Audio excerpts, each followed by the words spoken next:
It's a banger every time. It's a banger every single time. What in the in vogue is going on over there? Mind your business. How am I mind my business when you my whole Mind your co? business. How what Mind your business. you are Ah, my la, la, la, la. whole co-host. What is you need? You know what, people? I'm sick of them already. Anywho, Skibbity.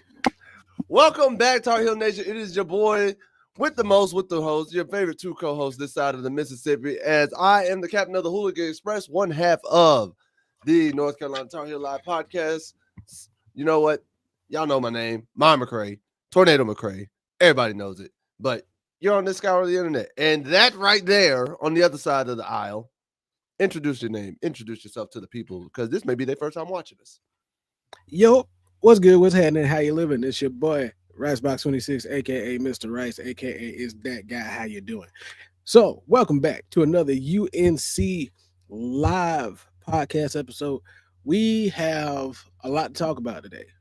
Well, we tend to have not a whole lot to talk about. We just make it a lot. You say that, bro. You say we ain't got a lot to talk about. I feel like we always have a lot to talk about, or at least we take the subjects that we talk about and we go in depth all the way to the fullest extent of the law. Because you know that's what we do. Fullest extent of the law. To the fullest extent of the law. What are you, a cop? Nah, I ain't never. I eat bacon. I eat bacon. There's a difference. Gross. There. Oh! Don't act like you. Oh, so you don't eat bacon? You telling me that you ain't never ate a pork chop? You strike me as bacon. I strike you as what? A dark bacon eater? Is that turkey bacon? Don't disrespect me. Don't disrespect me. Do not disrespect me right now. Like I have put up with a lot of your shenanigans. I put up with a lot of your nonsense, but that right there is crossing the line, and you know that. That's just disrespect. That's fair. But man, we got a few things on the docket here on the list, and the first thing that I saw, man, I think you're gonna like looking at this list. I think a lot of people actually are. Is the ACC has ranked their quarterbacks first to last heading into 2025, and it is quite the list, man. Quite the list. You ready to see what this list shows? I seen a little bit of it. I mean, I'm looking at it. Oh, I'm scrolling down. I'm going from the bottom. I'm going from the bottom up. Nah, bro. I just went over to it. Like I ain't look at it till just now. So we all. We got to show the people. We got to show the peoples. We got to show the peoples. They got to see it too, because you know they're gonna be asking and be like, "What's the list look like?" And if we don't give them the list, they're gonna be mad. All right, y'all. Look like a whole lot of reading if you don't like. If you're not one of those reading types, it's not a whole lot of pictures to it. It's just a list. I mean, there's a few pictures here and there. There's a few pictures in there, but guys, so the Sporting News rate the quarterbacks first to last going into the season, and they start from the worst to the best, obviously. So we're gonna get into this list. I apologize. Best to worst. So it goes from 1 to 10. So we'll start from the bottom. Let's start from 10 and go up. It goes more than 10 though. It's the whole conference. I apologize. Hold on 1 second. Let's go from 17 up. I was about to say it's the whole conference. So, all right. So 17 up. All right. 17 up. Well, starting at number 17, we have Elijah Brown of Stanford. Elijah Brown of Stanford enters 2025 season, lowest quarterback in the ACC. That's all they said. I mean, oh well, never mind. I mean, now looking at it.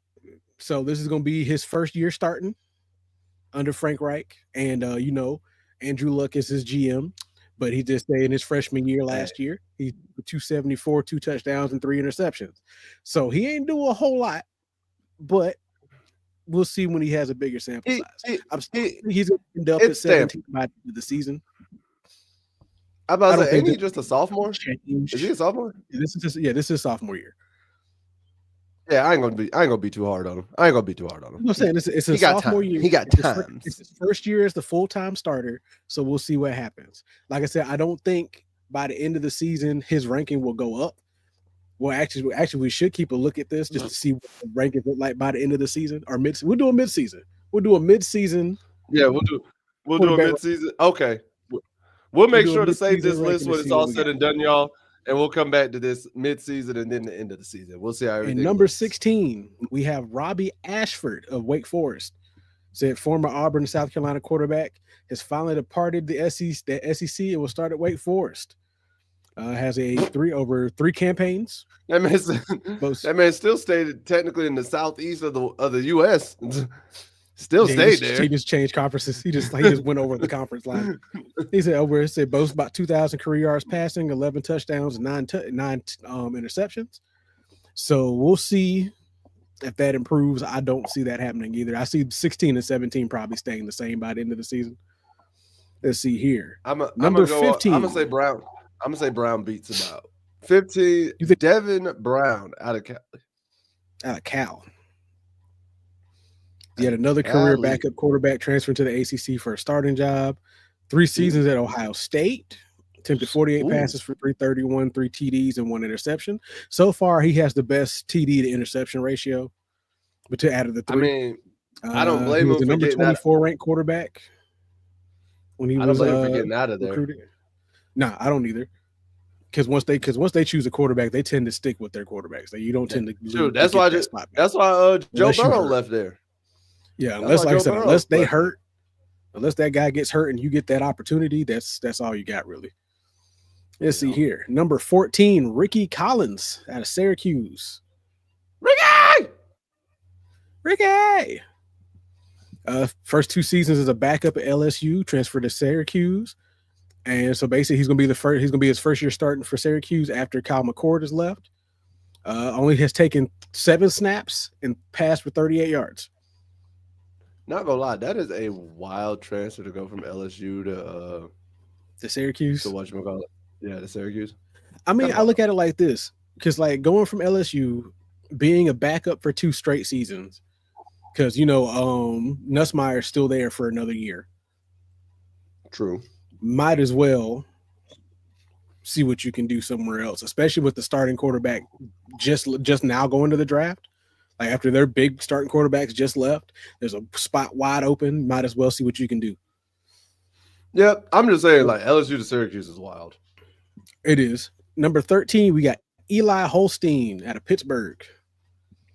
So he's just like NC State. CJ Bailey is returning for a sophomore season. His second season is QB1, so this will be his second time around, and to be the 13th quarterback on this list says a little bit. I won't say it says a lot, but it says enough. Passed for 2,000 yards. Yeah, passed for over 2,200 yards, 17 touchdowns, and 7 interceptions last season. And Panthers won Holstein's first 7 starts, but lost their next 3 games he started. So he started off real strong, fell out kind of flat.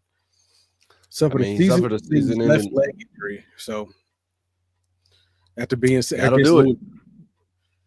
That's probably why he's 13th, because if he probably finished out the season last year, he'd probably be starting higher here.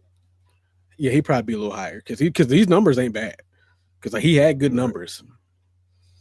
Let's see here. Number 12, Max Johnson. And there it is. And there it is. Because you know what? I already know somebody's feeling this. Started quarterback over South Alabama. It's tabbed as a starting quarterback over Gio. Bill Belichick has yet to reveal whether Johnson or Lopez will start the season opener. Who's at his 3rd program, broke his leg in California season opener against Minnesota last year. In 5 seasons, 2 at LSU and 2 at Texas A&M and 1 at USC. Thrown for almost 6,000 yards, 47 touchdowns, and 13 interceptions. So, I mean, the boy can throw. If you have Max tabbed as the starting quarterback, I think this is slightly too low. And I think they're playing that injury he suffered last year into it. Now, if you had tabbed Gio here, if you said Gio's the starter and you're tabbing him for this, I can see that. But if you're tabbing Max as the starter, I think this is slightly too low. It's not too far off. Like I could see it be. I think based off the injury, I think based off the injury, I think he's about where you would want to put him. based off the injury and based off the fact this is his fifth program. It's like this is his third program in his fifth season. So I don't know. We'll see. Like I'm fairly confident that Gio's probably going to end up starting the season opener just to see where Max is based off that first week or two. Mm-hmm. Now, do I foresee Max seeing the field for TCU? Possibly. Like he still might be ready to play at TCU that week, and he still might see the field. But right now, I think Gio's the favorite to start that game just based off of that injury. Let's see here. Number 11, CJ Bailey out of North Carolina State. We'll definitely see. Fresh off a successful freshman campaign, is back for his second season as a starter. Last season went for 2,400 yards, 17 and 10, rushed for 279 and 5. Led back to a 6-7 with a 26-21 loss to East Carolina in the Go Bowling Military Bowl. Best performance in 2024 came in Wolfpack's 24-23 win over California, where he had 306 yards and 2 TDs. So many bowls. So basically, what CJ Bailey is going to end up being is what we see a lot coming out of Louisville. There's a lot of dual threat type of quarterbacks. And you'll probably even see that a little bit more out of Cade Klubnik this year too. Yeah, definitely you'll see that out of Cade. But Bailey, I'm gonna say this: if Bailey can keep at this trajectory, he's gonna be a problem by year 3, year 4. Oh, definitely. By like senior year, his junior, senior year, he's gonna be a problem. If he's continuing to put up numbers like this every season, oh yeah,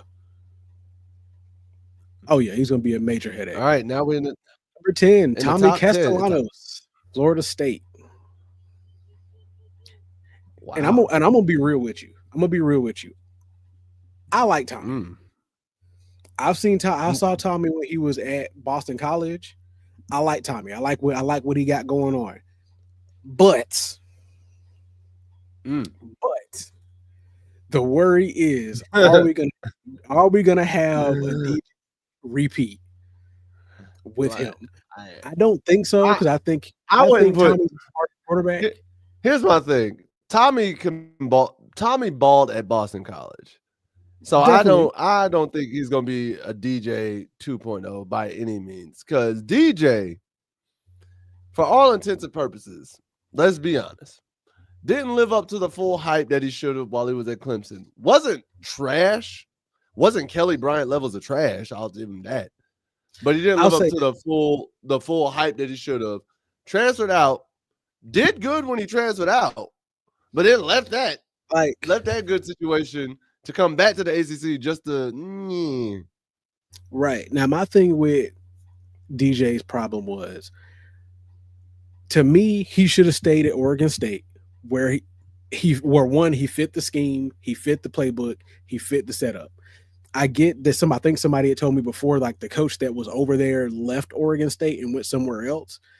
I would have said, if you were going to transfer it all, go where that coach went. Or where your offensive coordinator, because whoever your offensive coordinator was, that's where you should have went. That's where you should have went. Florida State was not it. Because Florida State, they got hit with that. I feel like if Florida State would have played their players in that bowl game against Georgia, they probably wouldn't have had as bad of a season going into this past one. The reason why I say it is because the energy you ended the season on last year is the energy you brought into this past season. And at that point, like there was y'all didn't have anything to get over that, especially when y'all lost to Georgia State or Georgia Tech that first week. Oh, it was game over from there. Yeah, it was just downhill from there because you were supposed to be doing this to prove to these other teams that you should have been in the playoff. Then you come in and lose to Georgia Tech week 1 against a team that has almost virtually no pass game whatsoever. That loss week 1 hurt. You got ran over the whole game. It was one of the craziest things I had seen Florida State do. Because the thing about it was the whole premise of, okay, we can do this with any quarterback. y'all lost Jordan. You brought in DJ, and after DJ had seemed like he had showed promise of what he could be, so it was like, oh, all right, bet y'all have another good quarterback. Nope. The whole team, and not even just a quarterback play. Whole team wet the bed. Not even just a QB play. Whole team wet the bed. Come third quarter of that Tech game, we saw the DJ that everybody's been seeing for the last several years. Then on top of that, the blocking was atrocious. Overall, right. Pass blocking wise, it was atrocious. Now you had a couple of decent running lanes for a little while, but Georgia Tech got smart to that. Then when it came down to y'all's defense, you had more holes in the run game than I had ever seen. Like, it was an abomination run game wise. So I mean, do I believe they'll turn it around a bit this season? I do. Whole team wet the bed. Wet the bed. It was unfortunate. Whole team. Number 9, Grayson James, Boston College. Not his replacement is better. Who took over for Boston College starting quarterback role from Castellanos on November 16th last season. So he actually took the role from him mid-season or late season. That's why Tommy left. That's why Tommy left. In the 3 games James started last season, he passed for 746 yards, 3 touchdowns, and 0 interceptions. Was 1-2 in games he started, including loss in Nebraska in the Pinstripe Bowl. He passed for almost 1,000 yards in 3 games. Literally almost. Here's the thing: he passed for 250 in 3 games. He was 4 yards. Yeah, he was 4 yards short of passing for 250 exactly in 3 games. He was about 251, and he was 251-0 for 3 games. Hey. Which at the end of the day, I couldn't ask for anything better out of a quarterback. Especially if I'm just starting you in the last 3 games of the season, you give me 250 yards and 1 TD without an interception. Yeah. Hey, you did what I asked of you. I couldn't ask you to do anything else. Now, when it comes to losing 1 and 2, more than likely your defense lost that for you in those 2 losses. Defense lost it, or there may be some potential where he may not have seen certain reads. But then again, like you said, he's giving me 250 yards and he's just starting. I shouldn't ask a guy that I'm just throwing in with the last 3 games of the year, hey, yo, go give me 300 plus. I should not be asking a QB that. Because now at the end of looking at the numbers for 3 games for you just starting, you got us down the field. At least on some drives, at least. You moved the ball and you didn't turn it over. Yep. At least not through the air. Now we don't know. I don't know if he fumbled the ball. I don't know if he fumbled the ball. How many times he got sacked? We don't know none of that. We don't know nothing else outside of what he actually did passing wise. But passing number wise, at least we know overall you make smart decisions with the ball. You don't turn the ball over. That's all we know. Yep. Which number 8 can't be mad. Kyron Drones, Virginia Tech. Honestly, I like Kyron Jones too. I kind of like what he got going on too. He's another one of those dual threat kind of quarterbacks. I've only seen 1 or 2 games with Kyle, but it's like I've seen a game with him, and I thought if he's the same quarterback, I'm pretty sure I watched last year or the year before. He should be a little bit higher, like maybe 1 spot higher. Because now the year before was Tagovailoa. Was Tua's little brother the year before. At VT? He says it's his 3rd year as a Hokie starting quarterback. Was it so last year was the 2nd. I think Tagovailoa was the NC State. Yeah. Or something like that. So yeah, now 3rd season is his starting back. Yeah. So and he didn't play last year due to a back injury. He didn't play the last 3 games. Yeah, last 3 games of the season due to a back injury. Almost 3,700 yards, 28-10, and 1,100, almost 1,200 rushing yards and 11 on the ground. So yeah, he is what Bailey might end up being in the next 2 seasons. More than likely. So he's basically the goal if we're looking at what you want for development on Bailey. Number 7, sorry, Chandler Morris at Virginia. You can't read? Dyslexia? No, I went down and then went back up. Chandler Morris, 6th and final season, 6th year, 4th program. Jesus Christ, man. Stay home. 5 seasons with Oklahoma. 5 seasons, 1 with Oklahoma, 3 with TCU, and 1 with North Texas. I was about to say 5 seasons with Oklahoma and now you leave would be wild. Shoot, I'd have been wondering who has been on the field the last couple of years. That would be wild. Both 6,200 career passing yards, 47 and 17, coming off his best career with Mean Green in 24 with 30, almost 3,800, 31 and 12. That's nice. Like we were like, sure, everybody would love the interceptions to go down a little bit, but those are good numbers. I mean, yeah. Because that's almost what? Almost every 3 passes is a touchdown? Yeah, every 3. Compared to interception. So, yeah, it's like 3 touchdowns to 1 interception just about every time. My thing is this. You threw for 3,000 yards. You threw for 4,000 yards almost in your one season and in your one season in North Texas. But in your other 4 seasons, you only threw for only 2,000 yards. I can almost guarantee you with Oklahoma, I said he probably was this backup at Oklahoma, started maybe 1 or 2 seasons at TCU, and then got benched for somebody else at TCU. And then that's why I'm concerned with, because I see what you did as a starter at North Texas. Cool, I'll give you your credit.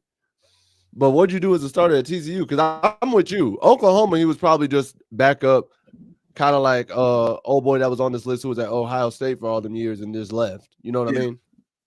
So I'm like, all right, cool. You was a backup at Oklahoma, chalk that up. But you spent 3 years at TCU. So I know you at least had two of those years you were a starter. 2 of those years you were starting.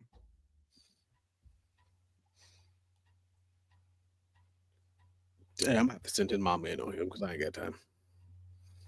Uh-oh.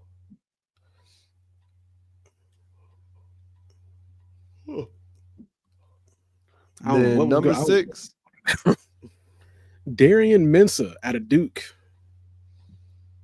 One of the best freshman quarterback in the country last season at Tulane. Transferred from Tulane to Duke. Passed for 2,800 yards, 22 touchdowns, and 6 interceptions. Nice. Leading the Green Wave to an AAC championship game. So Duke had a clear vision for me that they set out. I like that. Manny Diaz is a defensive mind, just to have the perspective while filming. We try to watch tape 2 to 3 times a week and having an elite defensive perspective when it comes to knowing defenses. That's going to be a problem. Yeah. Darian Mensah is going to be a problem. I hope not. I hope he's not a problem until after he leaves that Duke ugly blue. That gaudy blue. The main reason why I think he's going to be a problem is because he's opting on purpose to watch film 2 to 3 times a week. Now he's watching film multiple times a week with a coach that's a defensive mindset. So he's getting a perspective from the defensive end of things while improving his quarterback game. I don't like that. All right. Top 5. Starting to wrap this William up. Moss, Louisville. I ain't gonna lie, bro. Your shoulder pads and your helmet look way too big on you in this photo. Like those helmets look all kinds of crazy to me, bro. All the extra pads. He genuinely looks like he just got the extras that were left over in the pad bin. You remember as a kid when everybody used to line up at the Y or whatever to go get your pads, and coaches would just be like, all right, what size are you? XL? All right, we found these pads for you. Here you go.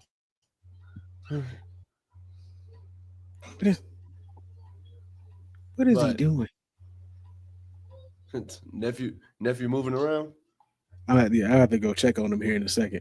But Miller Moss, 2 years after dropping 372 passing yards and 6 touchdowns at Louisville, 2020 Holiday Bowl, Moss will spend his final year eligibility for Jeff Brom and the Cardinals. Only 372 passing yards, or 2 years after dropping. Okay, I was making sure. I was like, bro, come on. Oh, 4 seasons in USC. I was about to ask, how are you at 5 with only that? How are you the starter? But no, okay. But like he transferred in from USC. I remember him, and Miller Moss is pretty solid. Okay. So 4 seasons at USC, passed for 3,500 yards, 27 and 10. Played a lot of games, ton of experience. Had ups and downs, kind of like Tyler Show, kind of like Jack Plummer. But I think he's played against good football teams, and he's battle tested, and I think he's picked up what we've done to this point very well. So yeah, no, Miller Moss was basically who the starter was until they replaced him with that freshman last year or the year before. So yeah, he was supposed to be like that guy. And then the guy behind him was like, no, you can sit down. Nah, I'm that guy. All right. Yeah, number 4, Jennings, SMU. Honestly, nothing needs to be said here. I definitely think he could be. Honestly, I think he could be 2 or 3. Depending on who's up here. Only got 13 all ACC though? Klubnik would be. I was about to say, wait, he got 3rd team all ACC. Yeah, Jennings was named 3rd team all ACC selection last year. Wait, if Klubnik was 1, then who was 2? We're gonna find out. Oh Lord. Number 3, Carson Beck. I'm calling BS. I'm calling BS, dog. I'm calling. That's funny. How, Sway? How, Sway? I mean, bro.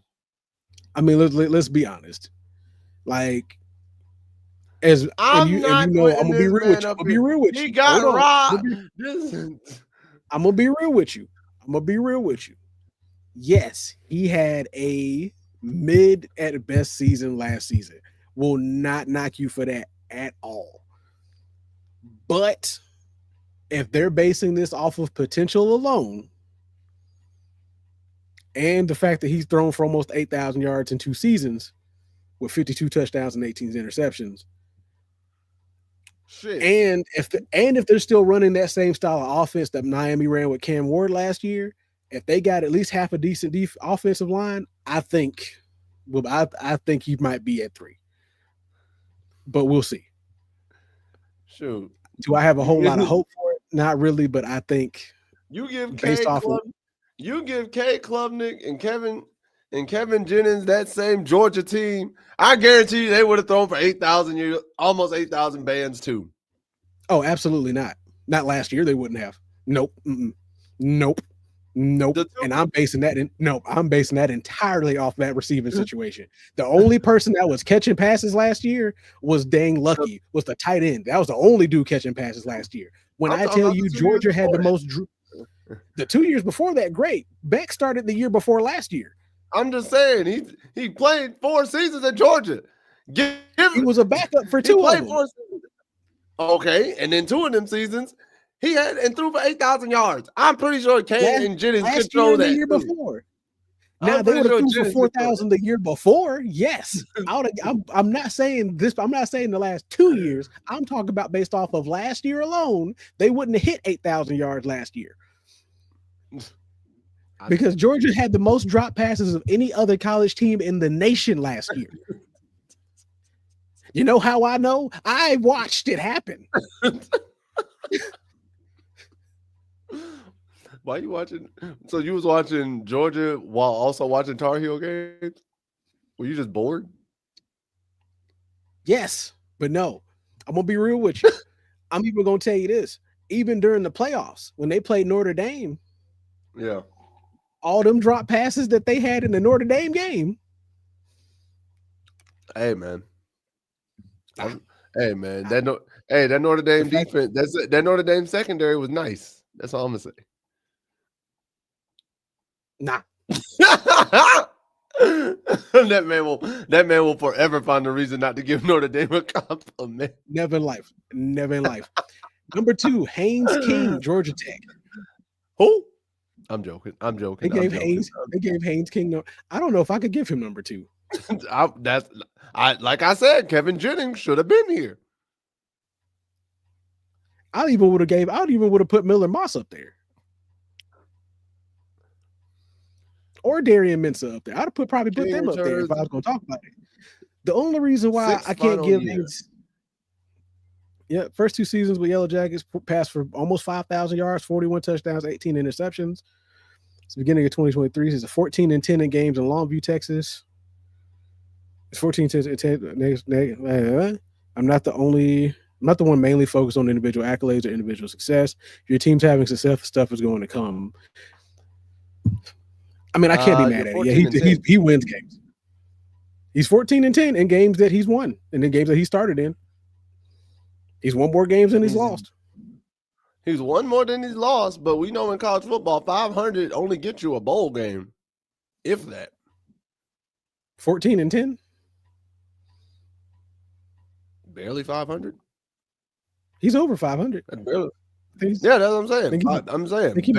What I'm saying is, I'm saying getting barely 500 gets you. I mean, a bowl game, it's only bowl games. Not getting you much. So I'm not gonna argue. No, it's definitely only bowl game caliber levels of wins, but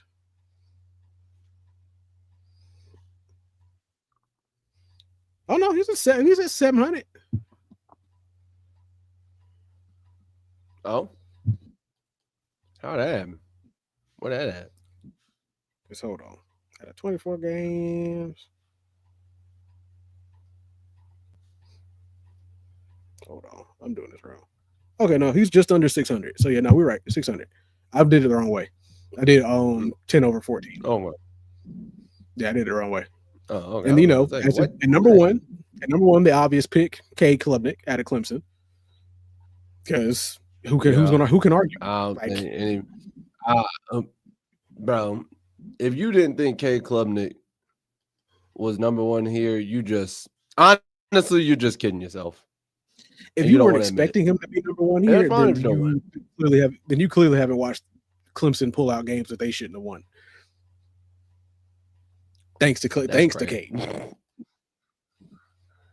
ain't gonna lie, Cade definitely balled out, but Clemson's definitely lucky in some games, bro. Clemson over the last Cade had to put on over the last 2 seasons. Over the last 2 seasons, Clemson has not been the same Clemson people come to expect. But every season so far, they've pulled it off. They've pulled off ACC championship appearances. They pulled off winning records. They've done what they've got to do. Can't be mad at it. Yeah. But man, that's a whole list. We spent a good amount of time on that list. And what's crazy is it kind of goes into the next one because we saw where Max Johnson was at on the list, right? Yeah. We saw Max Johnson listed as 12. And it leads to the next subject we were talking about Gio Lopez himself being ready to take over as a QB and lead the Tar Heels. And I saw this video and wanted to show y'all because I'm sitting there thinking I have some thoughts about it. So this clip came up talking about him. And recently, some of the top quarterbacks for the 2025 season in college were in Thibodaux, Louisiana for the annual Manning Passing Academy. Among them was Madison native Gio Lopez. James Clemens High School grad, spending a lot of time teaching high school quarterbacks how to improve their game while also learning from the likes of Peyton, Eli, and Archie Manning. Following his departure, Lopez is returning to North Carolina to play under one of the best professional coaches of all time, Bill Belichick. Despite being a defensive guru, Lopez has picked up a lot from Belichick to help him offensively. When you get to learn from someone that's seen so many defenses and coached so many, different players, you just learn tendencies. And he talks about, ball placement and why it matters. And he just teaches you the things you don't talk about. We've met a couple times. He talks about, how interceptions change the game, how fumbles change the game, how not picking up a first down, like just understanding things you just don't really think about when you're a young quarterback. All right, Lopez will make his debut with the Tar Heels in front of a nationally televised audience on Monday, September the 1st, when UNC takes on TCU. Kickoff on ESPN is set for 7 p.m. First of all, isn't that game still overseas? Yeah, it's in Ireland. So they're gonna be playing at like midnight on a Monday. Nah, they're gonna be playing on time. The game gonna start over here at like 8 in the morning. Okay. No, the game gonna start. It's gonna be 1 o'clock. That's gonna be weird though, because it's gonna be like 2 o'clock here. It starts at 1 p.m. over there. Because Europe, Ireland, it's a 6-hour time difference, 5-hour time difference. So if it's starting at 7 over there, it's gonna be like 1 or 2 here. No, because last year when they had it over there, that game started at like 8 But or that I was think on it's like 9. but it was on a Sunday. That was like an early game that they did that. Because even then, because like even the UK games they have for the NFL that go over in England and Germany, they start those at like 9, 10 o'clock in the morning. Yeah, For because 1 those, or 2. because those games are happening at 2, 3 when I was over there. Because remember, I was over there trying to go to one of the games. A lot. I know one of the games, most of the Jacksonville games start the first one. They're normally the 1 o'clock games. Because I'll wake up at like 10 in the morning and the game will be started. Yeah, if it's starting at 7 p.m. in Ireland, it's going to be 2 p.m. That's going to be 2 p.m. our time. That's going to be 2 p.m. on the East Coast. It's gonna be televised around like 10, 9 o'clock. Like, it was probably about like 9 o'clock in the morning. Not if it's starting at 7 p.m. Now, if it's starting at 7 p.m., then yeah, it's gonna be like 2 o'clock. That's what I'm saying. If it's starting at 7 p.m., like they just put up there, the game is going to start in the East. If it's starting at 7 p.m. local Ireland time, the game is going to start at 2 p.m. our time.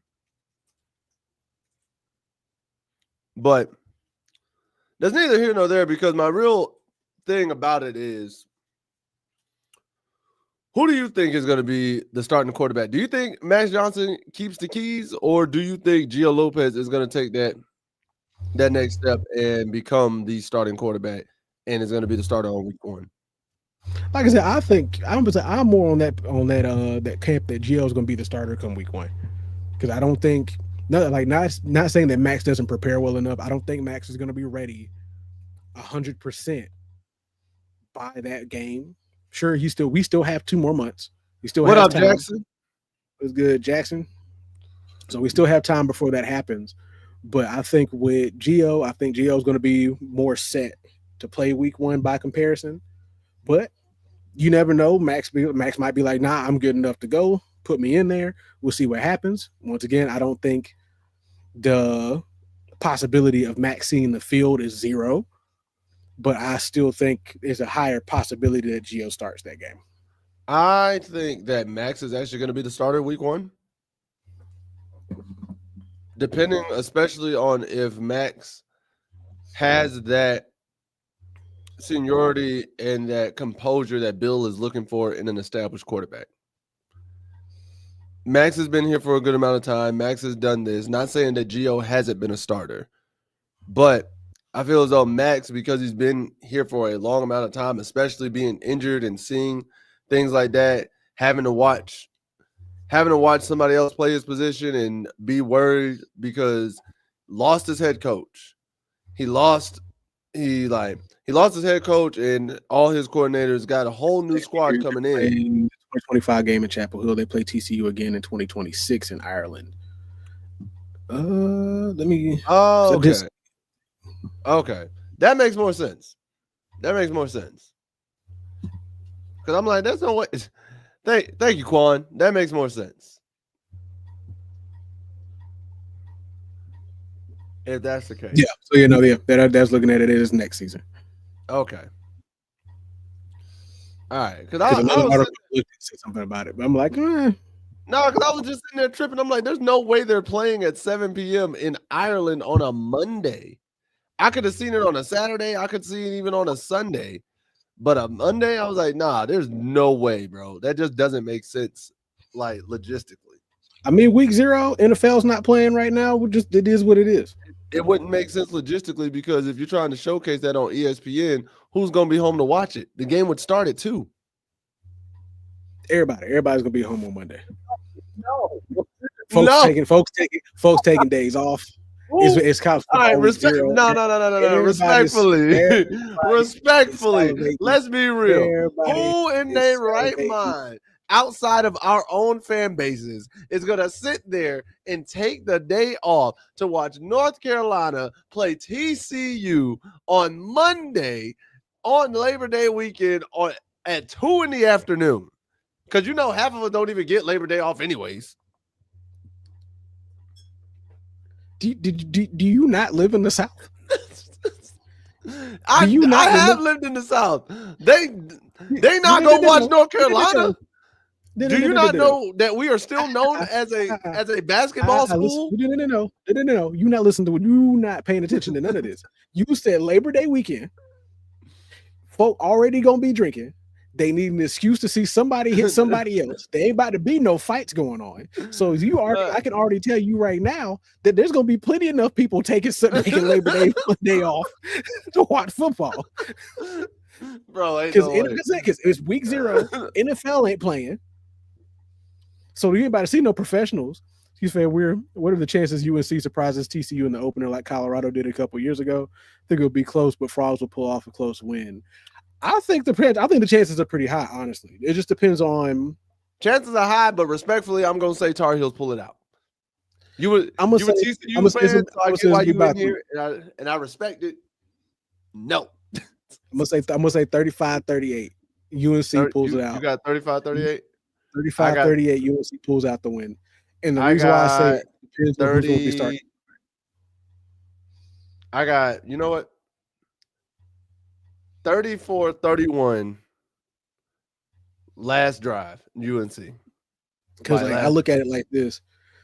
Because with the additions that Bill has put in for the defense this season, and as well as we know both his son and him think about defenses, that's TCU's gonna have a tough road for sure coming this opener. But if UNC comes out flat and TCU scores on his first 2 drives, it might be a whole different conversation.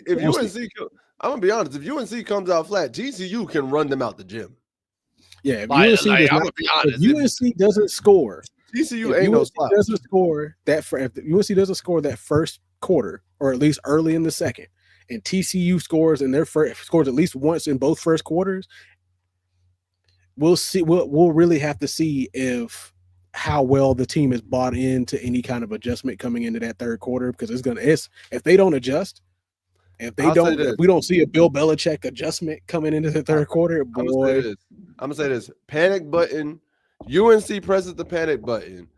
If they have not scored by the end of the first, TCU has scored on at least two of their first 3-4 drives and has the ball to start the second quarter for their third drive to go up 21-0. Panic button is pressing. We are worried right now. Like if they go up by more than 14 before second quarter is over, there's gonna be a problem. Press the button. Press the button. Like I said, because I have all faith in Bill Belichick on this, and as much as NFL wise, I was a Bill Belichick hater. I will continue to be. I was a hater in the NFL. Will continue to be. Because I'm like, you too good to be in a Madden game too. We can't see your name, but whatever. Bill cost me a ring. Bill took a ring from my childhood. Hey, listen. Bill took 2 rings from me. Listen, wait, 2? 2. Wait, was he on the coaching staff when Atlanta went to the first Super Bowl? Nah, I'm talking about Oakland. When Oakland should have went. Oh. When I was rooting for Rich Gannon. I was rooting for that sidearm man. Listen, bro. I was rooting for him and Charles Woodson. Then here you go. Dang tuck rule nonsense. Nah, bro. I'm still mad. Listen, I was 10. Then Tom admitted almost 20 years later. 10 years old. The Panthers were doing cardiac Panther things. Jake Delhomme went from being our backup to our starter, and we had a crazy season. We get to the Super Bowl. We come back and have one of the greatest third and fourth quarters back and forth. Like, we are scoring, bro. Everybody thinking we about to get blown out. Nah, we in there. We in there like swimwear. We tie the game. And I'm like, you know what, Lord? We going to go into overtime. We're going to get this coin flip. We're going to go into overtime. John Casey going to hit this kick, and we could steal a ring. And that's the same Super Bowl that Janet Jackson had the Nipplegate. It would have been the most memorable 10-year-old moment for me. But no, but no, John Casey had to shank the kickoff to let them start at the 40-yard line. And you know, Bill, you give me to start at the 40, and all I got to do is kick a field goal, and I got 2 minutes to do it. Oh, I got Adam Vinatieri on the other sideline. I will run out 157. Bro, man, No I see 3 dink passes. 7 yards. 7 yards. 7 yards. Oh, look, we're in field goal range. Son of a. So mad, bro. Because, man, like at the end of the day, now I think at the end of the day, once again, miracle moment, I'll agree with Paul Feinbaum. In a miracle moment that, yes, he's going to improve on the 6-7 record, but they're going to miss out on the ACC title. When did Paul Feinbaum say that? Earlier today. Okay. I was about to say, I have been on Paul Feinbaum's neck and his ears. It was an article published. Because you know his ears are bigger than his neck. 1:10. As of 1:10 p.m. today. Because you know his ears are bigger than his neck. So that's a whole lot of standing I could do. There's a whole lot of all of that that's bigger than his neck. But that's not. Oh, man. But yeah, no, I agree I agree with him on that they're going to improve on that 6-7 record they had last season, but they might end up missing out on the ACC title game because of who they have to go through to get there. But speaking of Bill, and as much as we despise Bill, as much as we not even college Bill, as much as we despise NFL Bill, have you ever heard of Bill Belichick being somebody's backup option when it comes to football?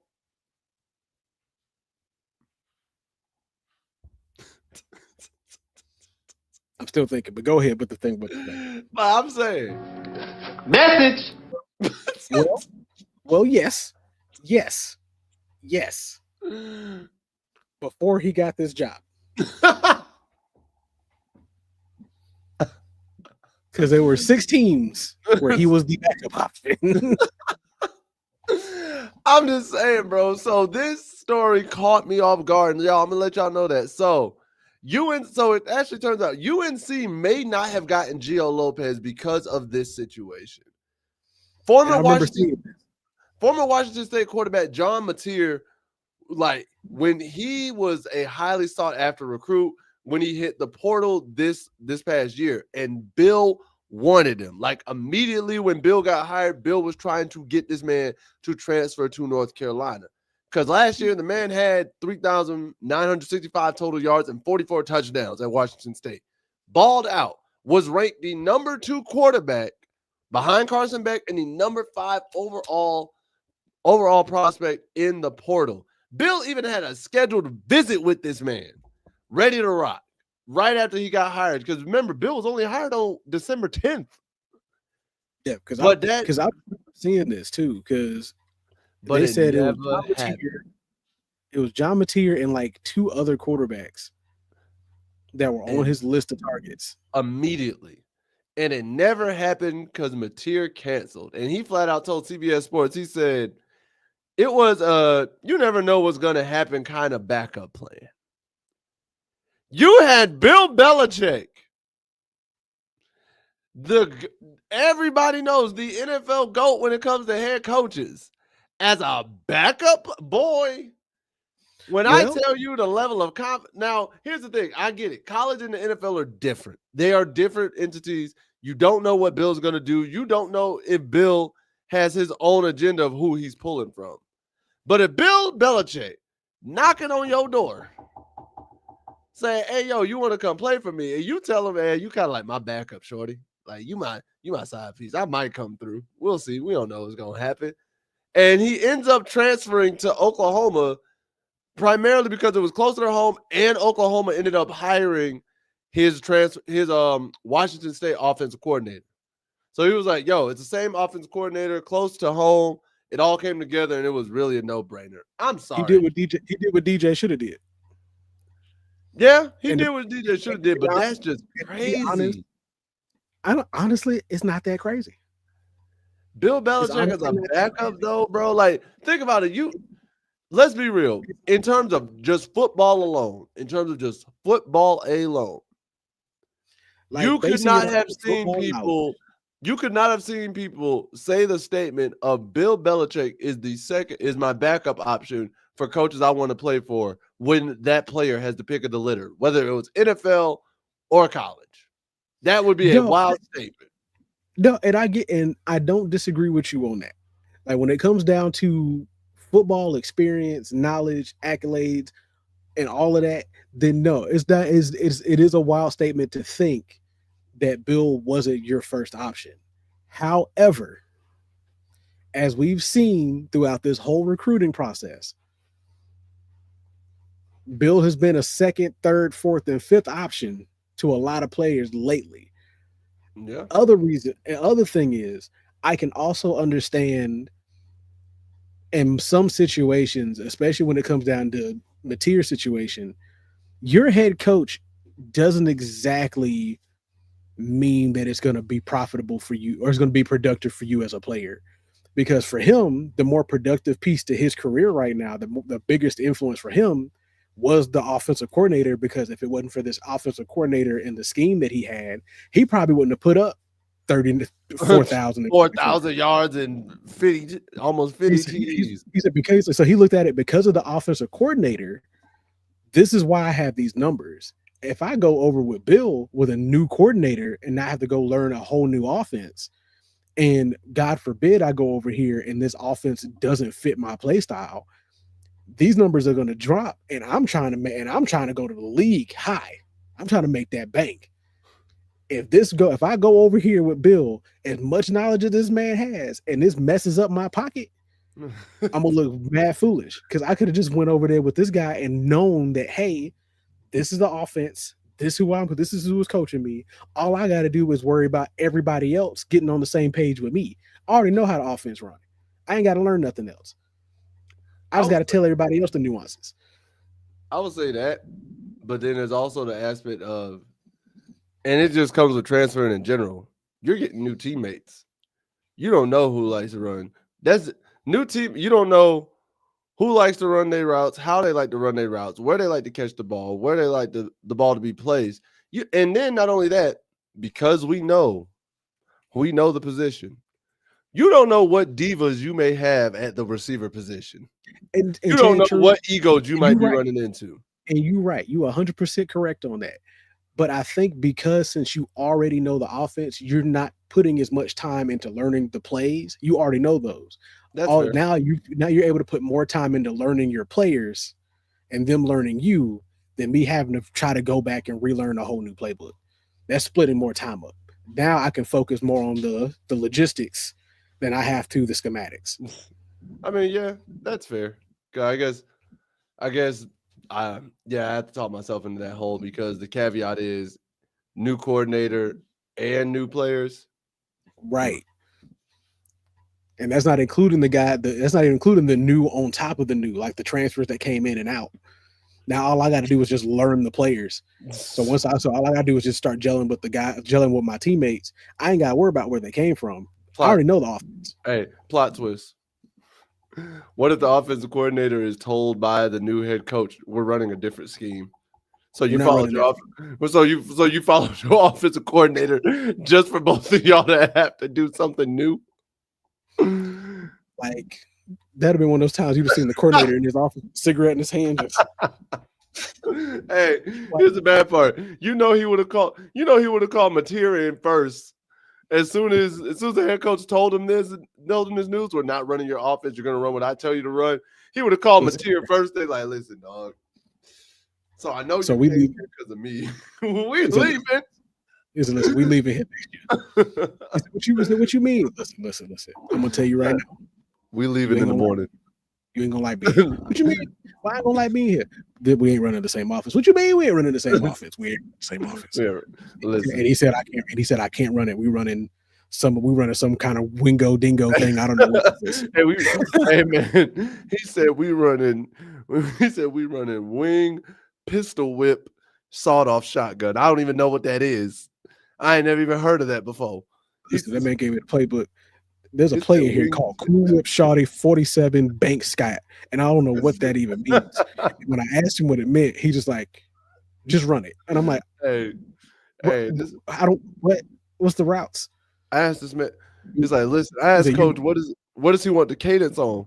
I was like, what's the cadence count he want? This man looked at me, said 281-330-8004. I said, what? Who? Mike Jones. He said, what? Mike Jones. What? I said, what? He said Mike Jones. I was confused. I was like, we don't even have a Mike Jones. We have a Daryl Jones. So what we running this on, Mike Jones? Who? Exactly. Who? Mike Jones. Exactly. Hey, it's like, but we don't have a Mike Jones. We have a Daryl Jones. So we have a Daryl Dixon.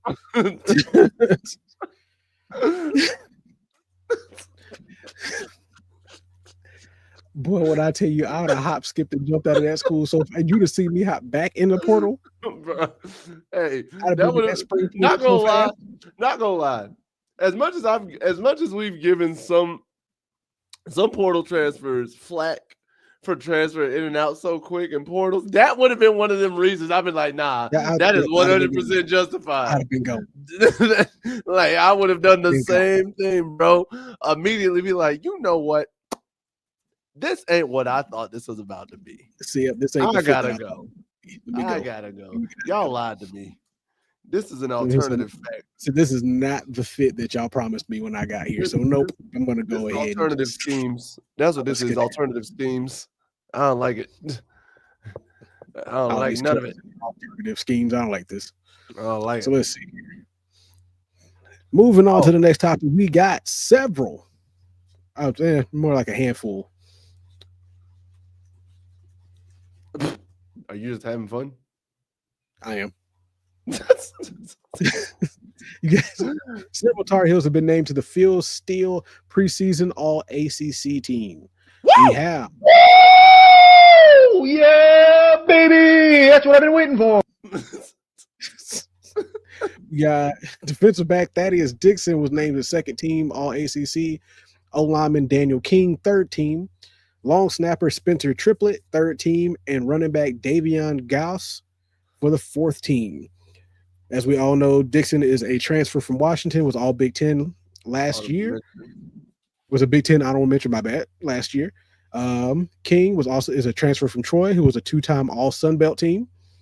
Triplett, Carolina's long snapper for the last 3 years, and Gauss had 67 carries for 326 yards and 4 TDs last year as a freshman, which I believe he should improve on going into this upcoming season.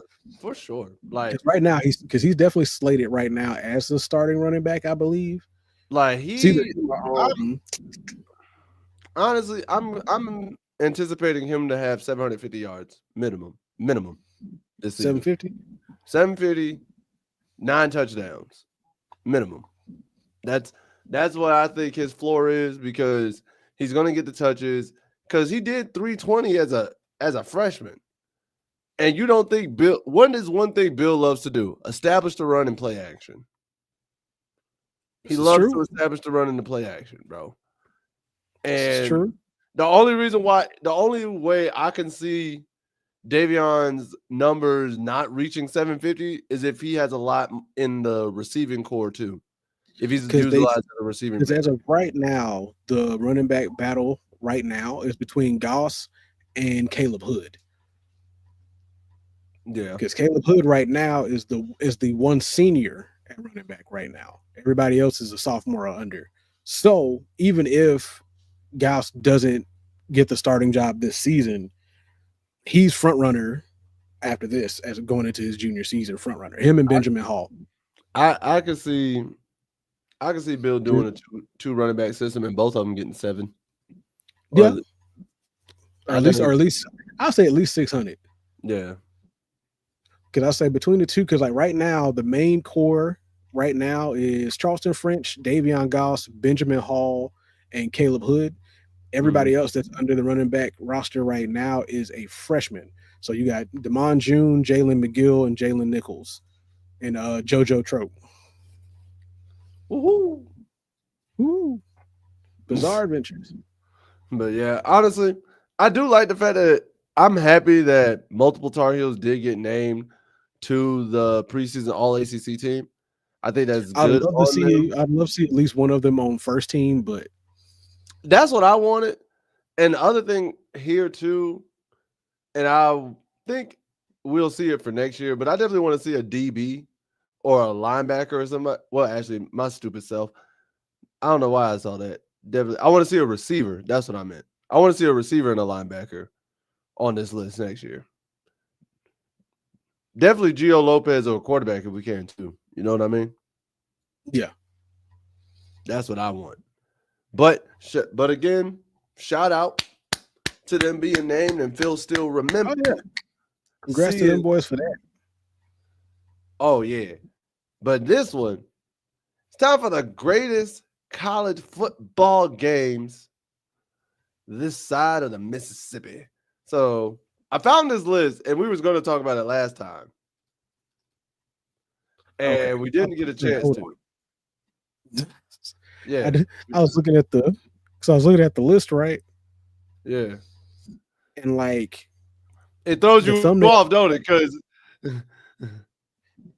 so the thumbnail they had for one of the games over here, I was trying to remember which quarterback this was because of the number.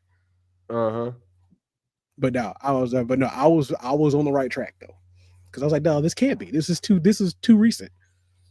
He said, I thought Andrew Simpson was going to be on that list. I'm saying, you know what I'm saying? Like, I thought that too. Right. But, come on.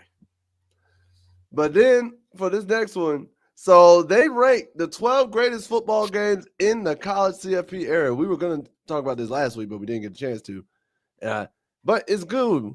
So, you know, when I saw this list and I saw the title, I was like, all right, bet. Not even going to lie to you. I saw the first game and I said, wait a minute. What is this list? And then I had to go back. And kids, I'm letting you know now, reading is fundamental.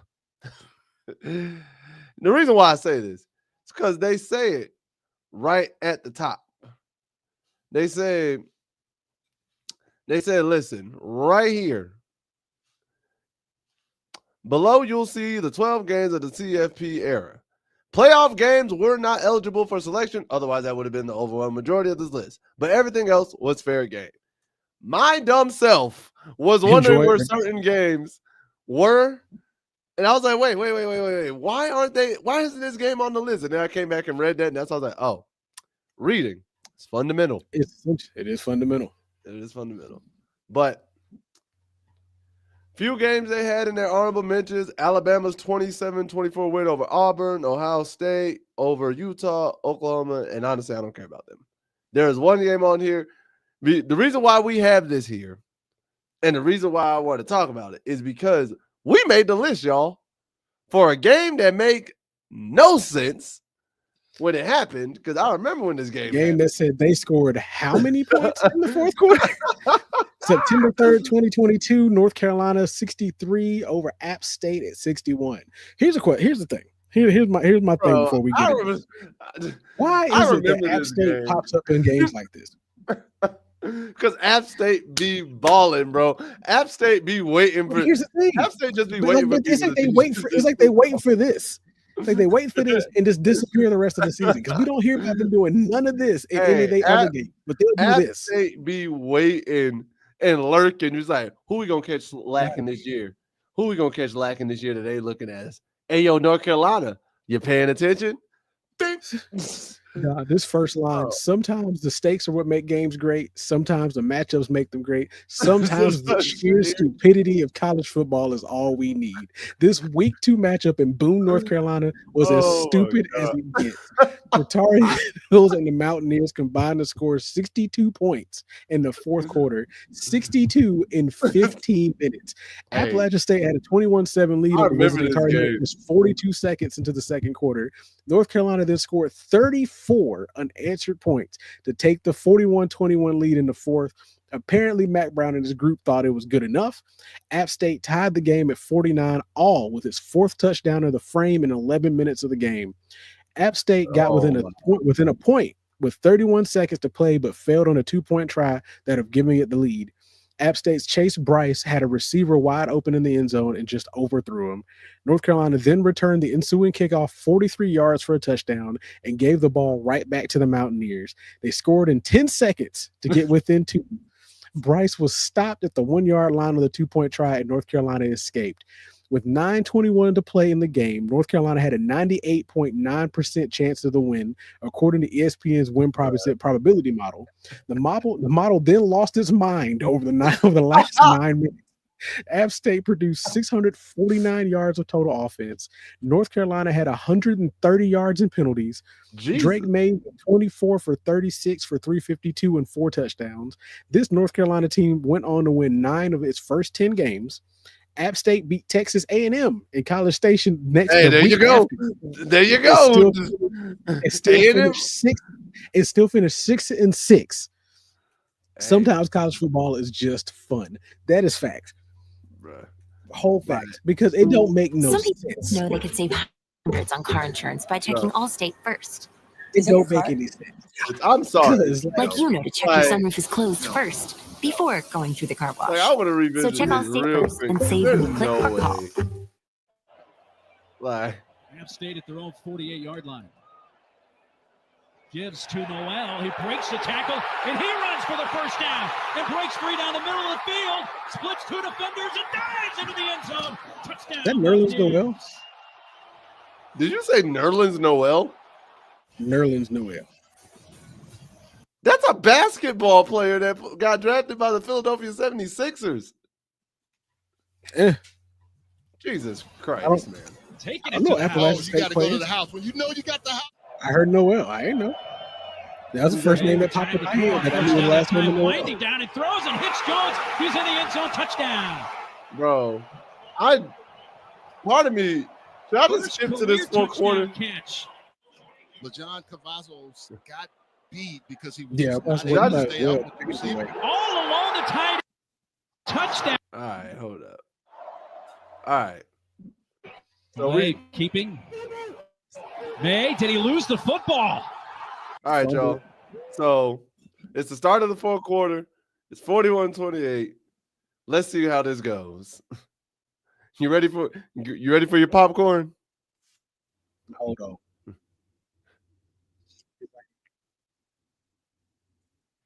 You ready? Because there just ain't no way. Just ain't no way. All right. Let's go. May keeping. May, did he lose the football? He did. And App State has it. Tyler Bird recovers. And just physicality from North Carolina on the inside. Oop. Back to Hampton. Stumbles Okay. forward. He's in. Touchdown. Wait, I what remember Amari Hampton Wait. too. Lorian Hampton, a couple of Did they TDs score off He's last out here running it, boy. Yeah, they scored off that. collegiate football debut against No, I'm Oh, Fayetteville. talking but about Appalachian App State's State. drive scored off of that. Yeah, they scored Okay, off that. so They this- scored the drive. Oh, was so great. this must have been. PO, they give it. Here's Okay. Rice. He dives in. So they didn't show it. They Miller showed it out of Gibbs. order. In the Yeah, end just zone, yeah, there was a couple of touchdown. out of order. Drake May in the offense for UNC from their 25. You see what I'm saying? Hood There's finds Caleb an Hood. opening. 40, 45, midfield. He's off to the races. Caleb You Hood. get caught. And then that's when Brought they had down the at the Omarion 5. Hampton run just now. Nick Yeah, Ross caught up to him, All right. but it did. It must have. Now we're back in I order. believe in the laws of physics. Bryce I believe in the laws of physics. going far side. He sets it up nicely into the end zone. Touchdown. Yeah, What you mean Christian out of bounds? Horn, You and knew he boom, caught that App in State bounds. finds the end zone, and back and forth we go. Last time it was close when these two teams played. What? Oh. Peoples Oh, Lord. Oh, still on his Lord. feet. Touchdown. give old buddy props for trying to chase him down too. He didn't give up on the play at least. I'll give him that. But Jesus 4 minutes Christ. left. 4 minutes left. It is 48. It is 49-49. They saw in 250. motion, under pressure, wide open out of the Wow. backfield. DJ Jones That's kinda headed to crazy. the house. Touchdown, Tar Heels. They sent everybody. He sent the house. They sent If you everybody. bring pressure, They ain't sent the house. you They have sent the nobody on the block. back end. They Or said the Caleb neighbor's wouldn't set 'em house, Yeah. grandma. And look at the blocking inside. The guard center. Looks towards the end zone. Wow. I ain't gonna lie, I didn't know where that was going. Unbelievable touchdown, Bro, Davis. That was threading the needle right there. this is wild. With 31 31 seconds left. The onside kick attempt. Oh, It had wow. gone 10 yards, and it's taken, and North Carolina is going to run it to the house. There I've is only a ever seen flag that. I've seen it happen. back at the I've always wanted to 43-yard have line. it happen. I've always wanted to have it. I had it Yeah, one there's another time. flag that came I got out tripped late. up. And here it is again. I got tripped up as soon as I broke through the wall. This was is so just the mad. first time All I've of the seen guys it. up It's the first front time are I've doing actually what ever they're seen it supposed happen. to do. Bryson just I've seen people get benefits close, but I from- don't see people actually happen in real life. Jonathan I've seen Kidd, video games do it. kickoff. I've seen it happen in the of the 20 NFL too. due to the personal foul penalty. So it's I think a I've seen it returnable happen kick one from time in the 5. NFL, I think. Maybe. Lon Tucker. 30, You know, 35, breaks Bro. a tackle. Oh, and a like ego. I was about to Tackle say at that. That's been midfield. crazy. Oh, Bryce going towards the end zone. What else can this game bring us? Robinson, touchdown. This is wild. And now they're a Bro. 2-point conversion away from tying it with 9 seconds left. Well, Mark, you can't have that if you're North Carolina. duh. What happened? I mean, you got underneath, Bro, coverage, what you the- got over the top, but nobody He there. got caught flat. And Chase Bryce. They didn't even, Thanks for watching ESPN Oh. on YouTube. For live streaming sports and Remember, they missed a 2-point after that, so there was nothing to see after I that. know. They could have showed us the 2-point attempt.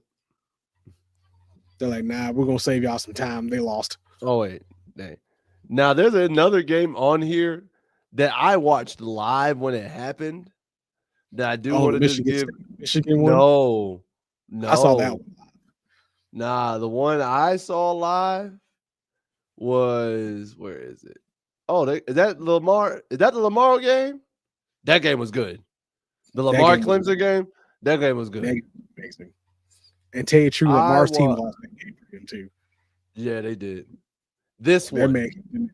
I watched this game live. Oh, don't even get me started. Bro, I can tell this you, I game feel right bad over that here. game.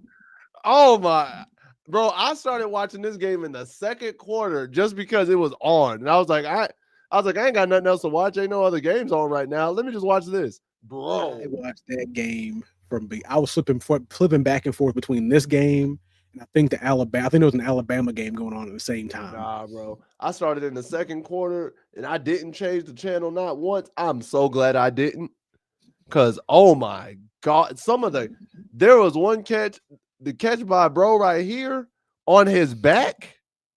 Oh, but listen, those 7 OTs themselves were worth Bro, 3-4 weeks worth. we got other stuff to talk about, but bro, if I could get to it, hold up, because there's a catch here. I gotta see it. Of this exact game, of the highlights of this exact game, like about a week or two ago. Cause bro, it was in OT. This pan is proven to perform. Over 90,000 of our pans can be found delivering on.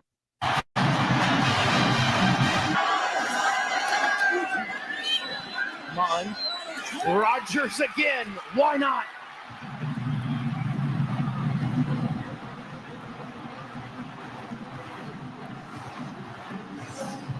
Because he was balling it. They were balling out. I know they were exhausted too. Oh, And get that, bro. keeps it himself. Touchdown I to forgot LSU. Burrow was in this game. Now it's the 2-point conversion to try to keep the game going. Remember, this was Burrow, Justin Jefferson. Got it. Yeah. D. Oh, this was Anderson 2019. Yeah, this is that thing. says he's not ready to go Yeah. home. Touchdown score catch. Burrow running all night into the end zone. Touchdown. Because this is that LSU squad at this point. For sure. Because A&M played they butt off. On. Strike to Davis. Touchdown. Remember, this game is what put Kellen Mond on the map. For him to eventually fall off that same I map. guess he felt like he was getting overlooked. Rogers getting all the attention. So why not catch another touchdown? And they do.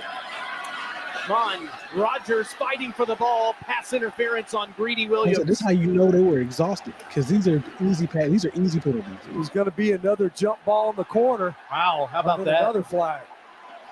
Then The you field clap for the judge ref. threw his What's wrong hat. with He you? was out of flags. And a false start.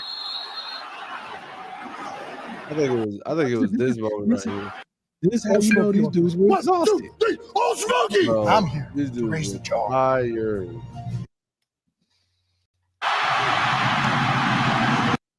Jump ball to the end zone. Yeah, there it is. Rogers, I think, made That was the and nothing to find. right here. Jump ball to the end zone. Rogers, I think, made that catch. And there's a flag. Wow. When he made that catch, I knew I was in. I was like, oh yeah, I'm not turning this game at all. At all.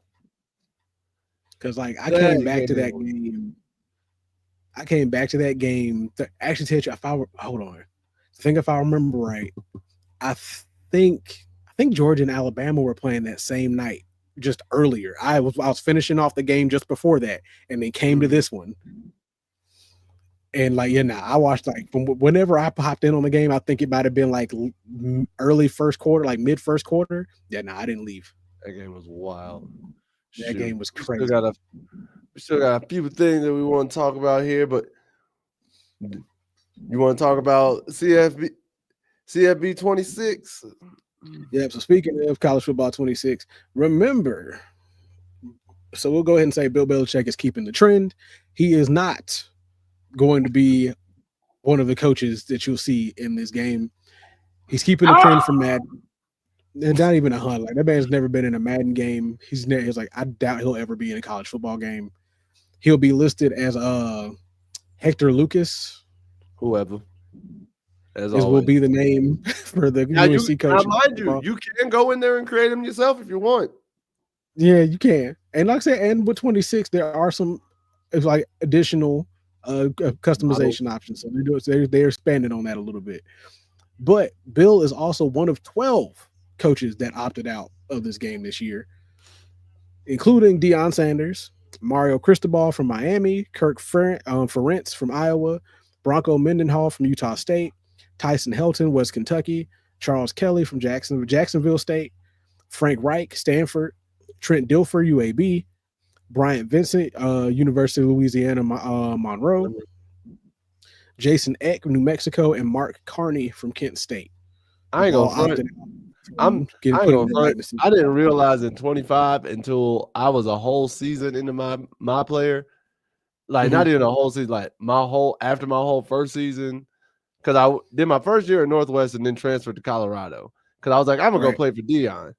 Didn't realize about halfway through, Deion wasn't even the coach. I was like, who is this man? I wasn't even in there. I was like, Deion ain't even here. Who's this man? I said the same thing. I think when I had moved my team from what was it, Conference USA to Big 10 or Big 12, I was like, this ain't Deion at all. I was mad about that, but I've always wondered what's Bill's reason for not doing it. He just doesn't care about it that much. He doesn't think it's. If I remember right, I think he did an interview about not being in Madden a few years ago, and he was basically just saying he just never really saw the appeal. He never really thinks he did necessarily needed to be in the game. And this is still around that time where he didn't really like being in the media, being all that extra stuff outside of. But to me, when he had to be on TV, he just didn't. To me, that would kind of help with his exposure in terms of recruiting for the young. That's why this surprised me was because You didn't put your name in this year, knowing good and well that this could want, just like you said, help with your recruiting, help with your exposure. And I'm surprised Jordan didn't hop on this like, hey, you might want to do this. I'm saying, because it's like He's never been one of those publicity kind of guys. it's like I can see why Saban didn't do it for years because Saban was an established name. You knew Nick Saban. You knew Nick Saban even if you didn't have him in the game. It's kind of like you know how certain players in the game, like on the old NCAAs, it's like, oh, running back number 5. I know that's Reggie Bush. Running back number 5 has a 99 overall. Like you know who he is.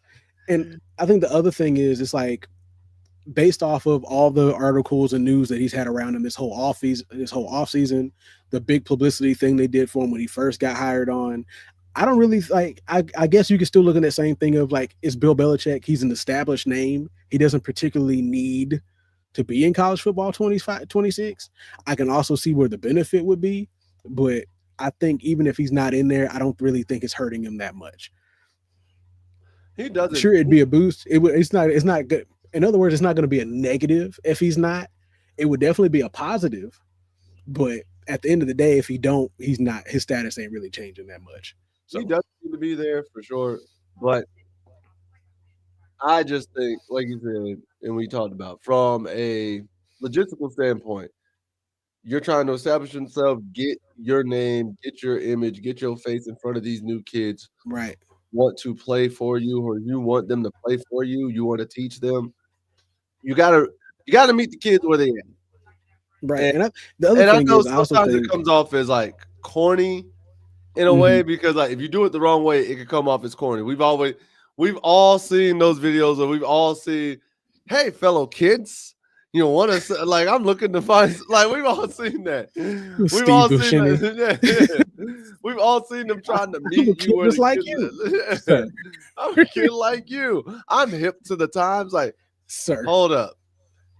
It can come off as like disingenuous and just like creepy and weird when you're trying to meet the kids where they at. But sometimes stuff like this, especially nowadays, kids would want to see that.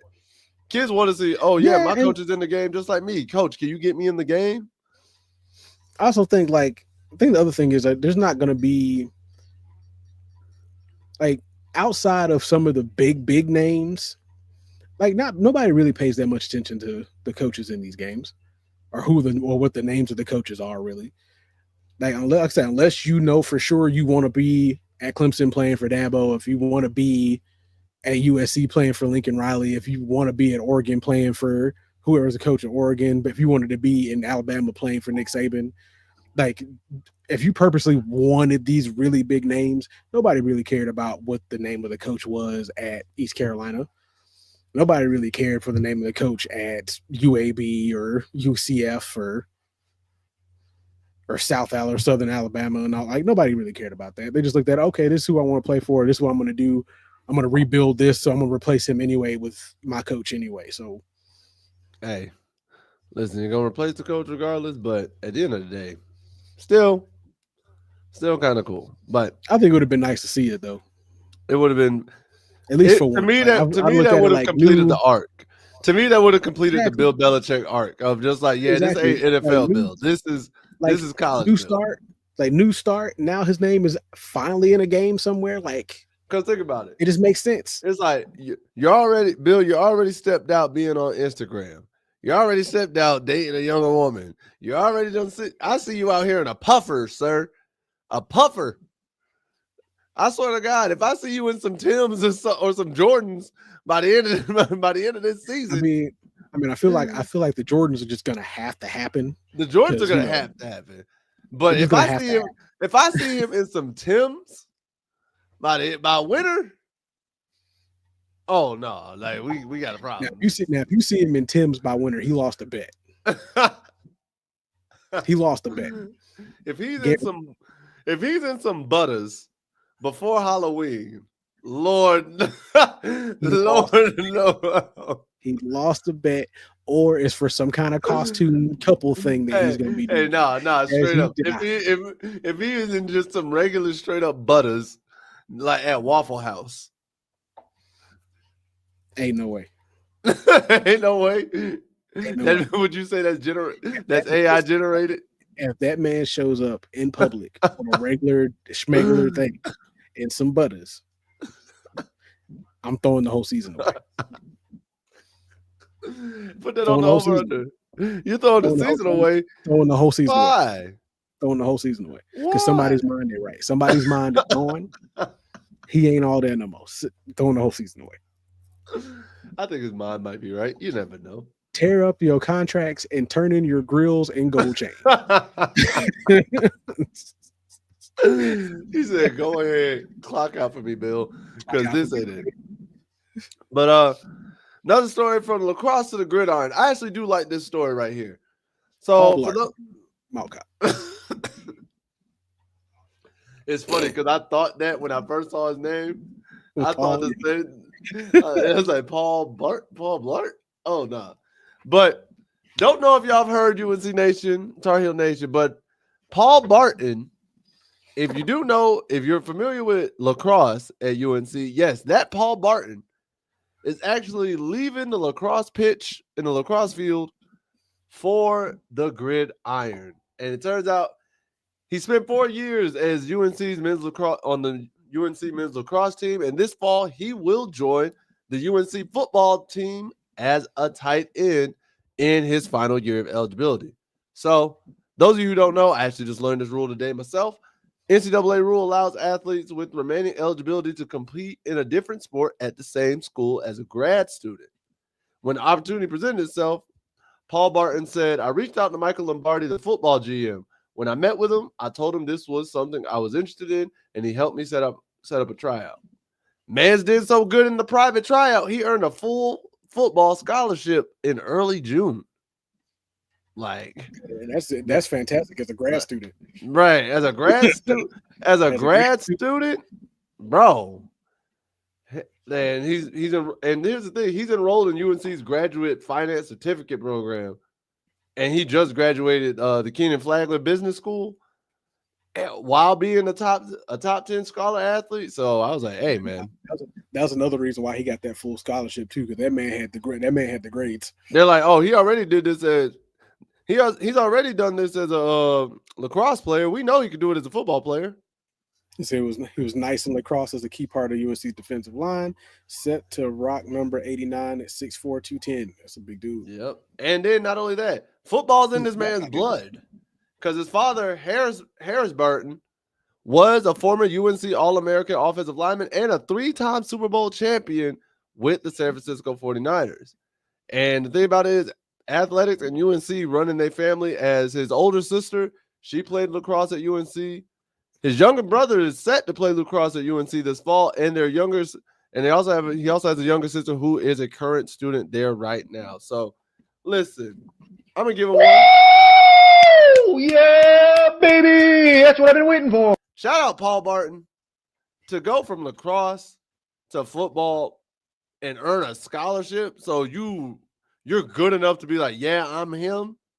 You got a jersey number and everything. Like, you're not just, oh, I'm just doing this.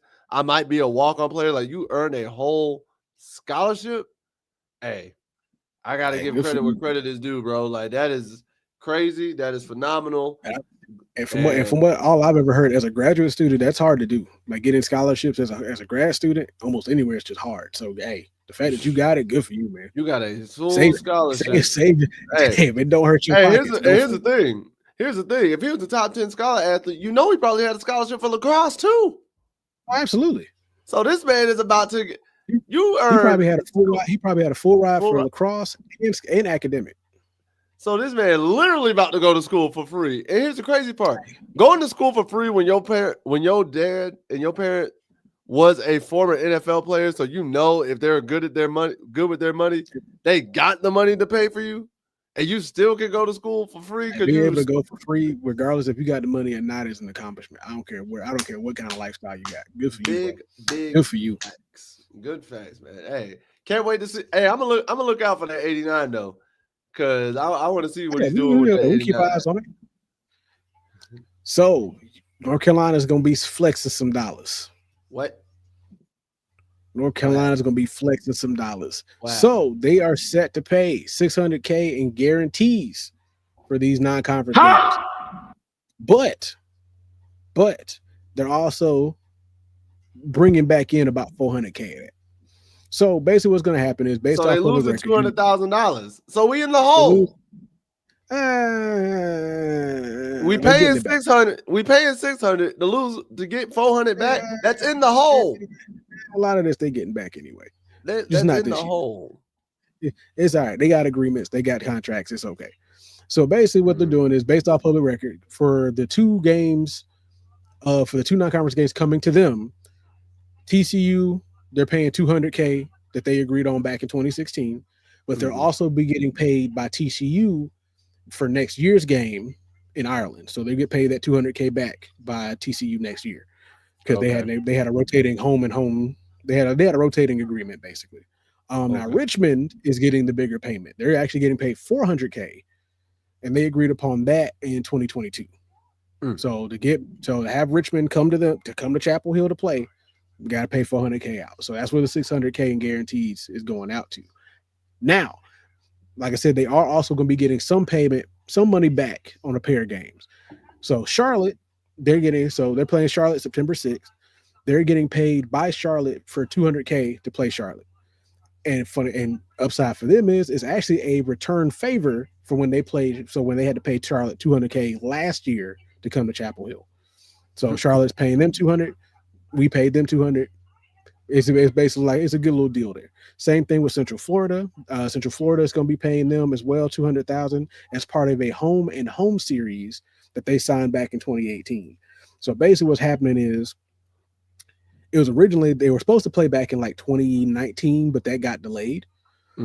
So what's happening is now North Carolina is playing this home game and getting paid by Central Florida to go to Central Florida this year because they were supposed to come to us, but that got rescheduled. Okay. So next season, North Carolina is going to go to Central Florida. No, in 2027, they're going to go to Central Florida and play them in Central Florida, and they'll have to pay Central Florida $200K or whatever. Okay. Or no, Central Florida's coming to us. We have to pay Central Florida $200K. So I always thought this is interesting. And I always thought this aspect of college football is funny because I used to always wonder how teams would end up on like cupcakes would end up on Bama's schedule like before they played Auburn or before they played LSU or something like that. And then I was a part of that because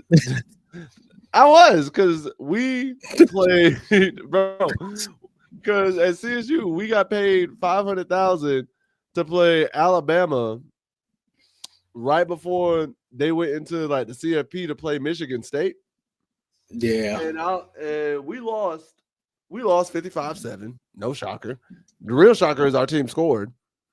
And I remember in the broadcast with Bama in the Michigan State game, Bama won 38-0. And I'll never forget, I recall whoever I was listening to on the broadcast said, man, it's like Michigan lost 38-0. Charleston Southern didn't even put up 7. I said, hey, we put up 7. Was it in the fourth quarter when they put their third string in? Absolutely. But we put up 7. That's all that matters. But we put up 7, so that's all that matters, man. So yeah, because they used to say it all the time at State. It was like, oh, when we went to go play like Clemson and when we go to play like UCF and stuff like that, they would tell us, it was like, nah, this is all money game. We already know we're not there to actually compete. We're there to just go ahead and get this money we're gonna get. It's like we're there to compete. Obviously, if we can win, go win. Right. But if you can lose, win, go win. But if we lose, we know why. It's like we knew what this was. We came for the money. We know that. We can't. It's like, and sometimes I'll be sitting there thinking to myself, like, why would you take that money as a pride thing? It's like, bro, from a pride standpoint, why would you take that deal? Why would you take $500,000 to get like whooped like that X, Y, and Z? Sometimes the athletic director and the board of trustees done made that decision for you because they want that money. And you got that one person to look at you. You like that jersey you got on right now? Right. Yep, Right. You gotta go out here and get your butt whooped. Let's go. Hey, where you thought that came from? To get what you want. What you thought that came from? Where you think that came from? Yeah. You thought we just naturally have the funding? That didn't come from alumni. That came from us going out there and getting embarrassed. That's what that came from. Hey, they bled and got trenched just so you could look fresh. Because I'm gonna let you know this. It ain't about pride, it's about survival. On God. So got some new commits. Woo! First up, we got Keon Red Chapman, 4-star wide receiver, 6'4", 195 from Jackson, Alabama. Number 10 player in Alabama, number 24 wide receiver nationally, and number 171 national player. Brother of recent commit Keegan Chapman, teammate of recent commit Jamarion Gordon, and commits over Florida State, had 18 total offers, 51 catches for 1,300 yards, 19 touchdowns in 2024 and 2023, from a significant improvement from 2023 of 18 catches, 546 and 9 touchdowns. So yeah, now he made the leap for real from 2023 to 24. Oh yeah, bro. And the thing about it is the fact that it is the same school that we saw last week, just a different player from this when school. I saw Jamarion, I was yeah, same dude. I'm like, bro, because when I saw his name, I said, wait. I was like, Keon Chapman. I was like, didn't we have him last week? And then I saw our list, it was Keegan Chapman. But then I went and read the article. It was like his brother Keegan Chapman and teammate Jamarion Gordon all committed, like both committed to UNC last. I said, bro, Bill, what did you do at this school? What did you do? Not even that. They about to get in trouble. Especially if they room together. Oh Lord. They about to be all kinds of hooligans. Especially if they room together. Oh Lord. Roll that beautiful bean footage. Right. Footage. Uh-oh. He already caught he won. It's over. Hey, we saw these. Like, he won. Oh. Oh Lord. That's why you gotta wrap up. Oh wow. Bro. That's why you gotta wrap bro. up. Keep your head up. Bro. That's why you gotta wrap up. That's why you gotta wrap up. No way.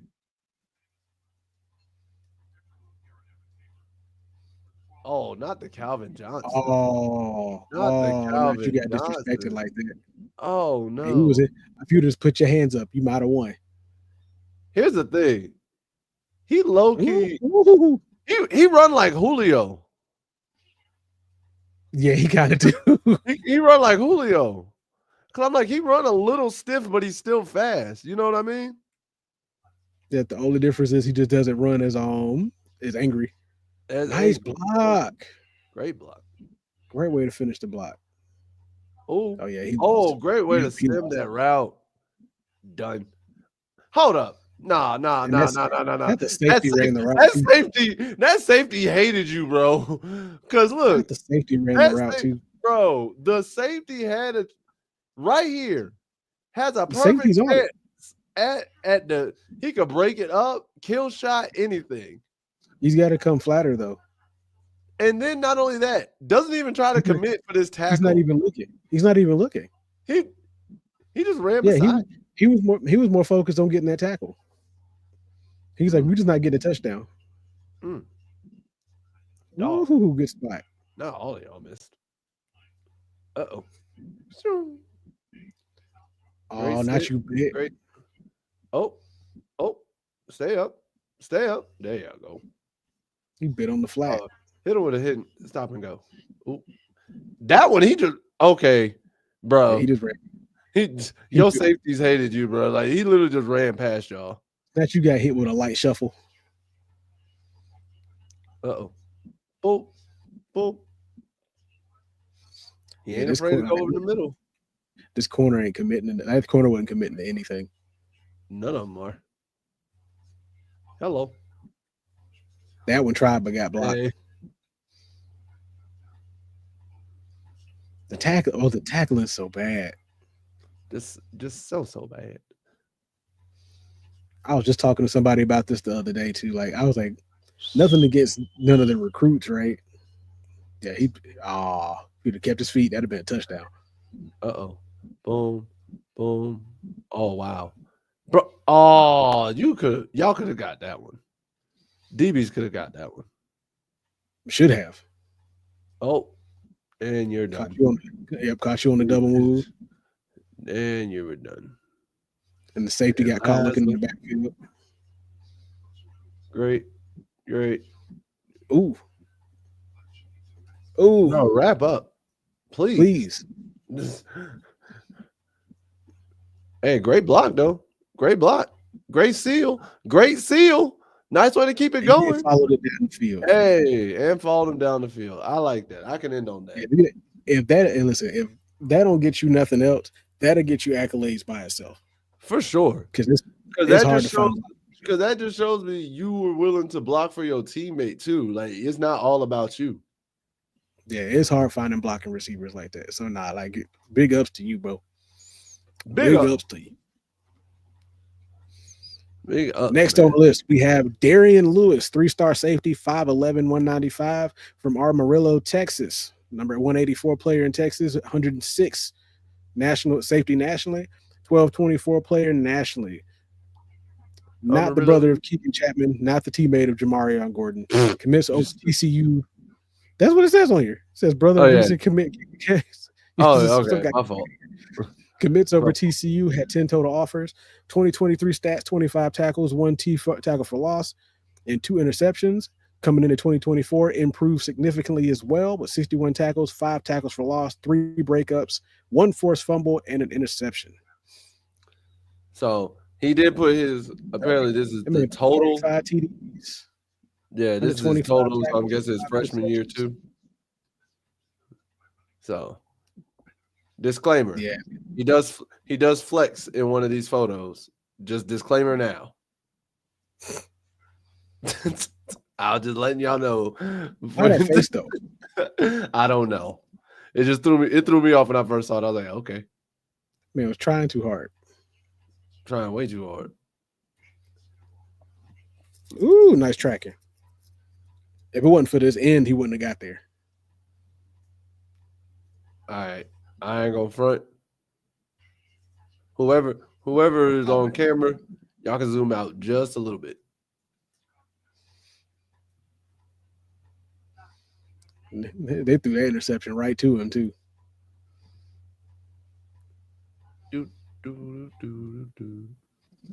That was bad on the quarterback.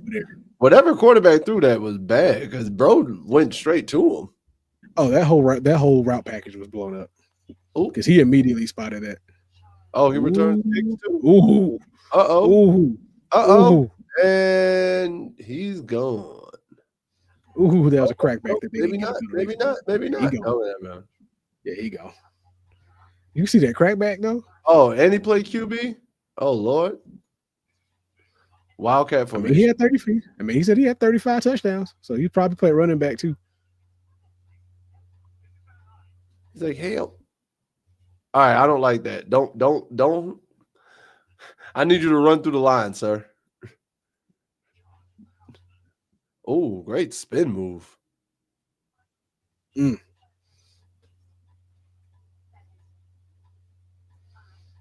That's a bet.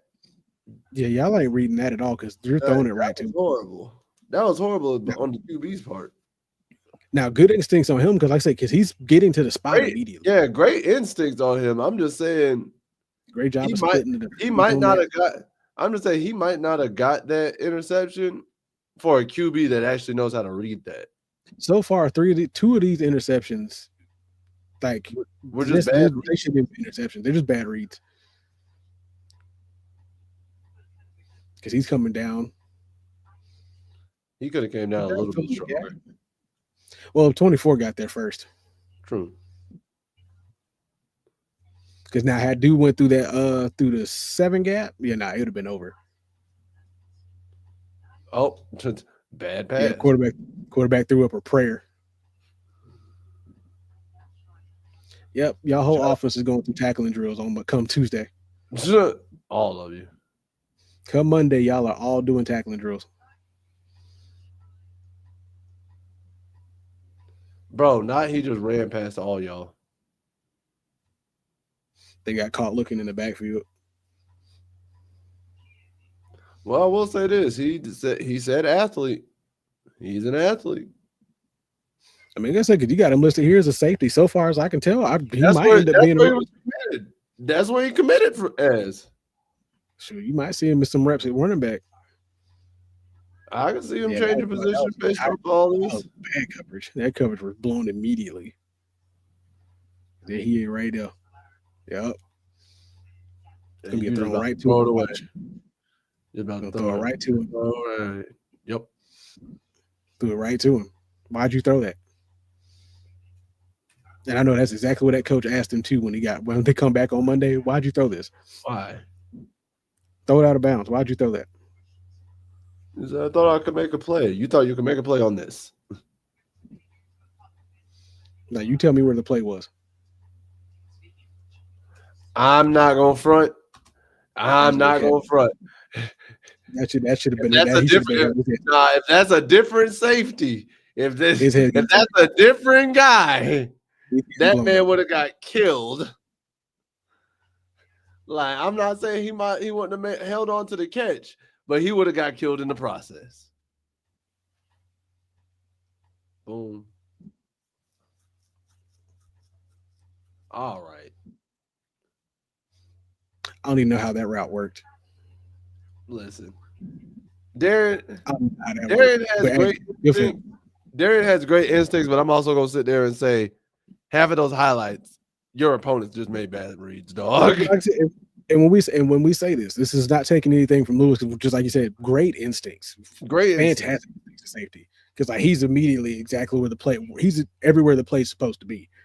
Now on the interceptions in, almost all those interceptions were quarterbacks just trying to make plays where there wasn't one. Yep. But he capitalized, as you should. And so I added this one a little late because this is some new info that came up. A recruit to keep your eye on, Viliami Moala, 3-star defensive lineman, 6'3", 340, out of Alabama. He recently decommitted from Oregon. He recently decided to open up his recruiting back up. He's number 18 player in Alabama, 51st D lineman nationally, 452 player nationally. Has also been contacted from Cal, Florida, Miami, Nebraska, and Utah, including us, since he decommitted. So, like I said, we got to keep him on. We're keeping him on the radar. So right. the only highlights we got were from his 2023 season. I couldn't find any stats on him though. But he does play both offensive lineman and D lineman. So I do know that much. All right. Let's give him a quick look before we get up out of here. Yeah, no. Yup. Do.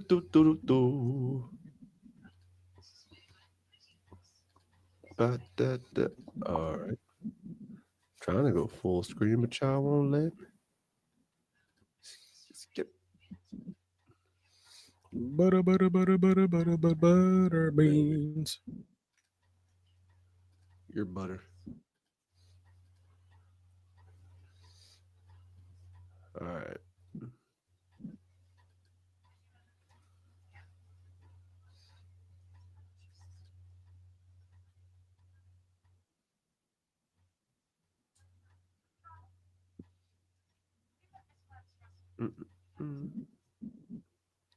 Oh, Lord. Oh. Yeah, he got it. You saw that flag, right? Yeah, he definitely had it coming. He grounded for that man. You hit that man all types of late.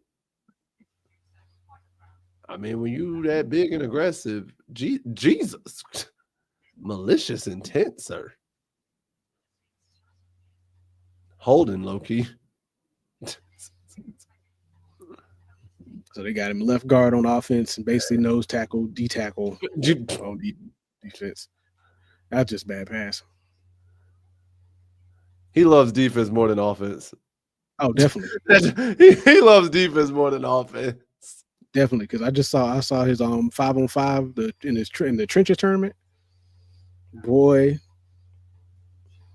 and can't even deny it, like he already looks like a grown man.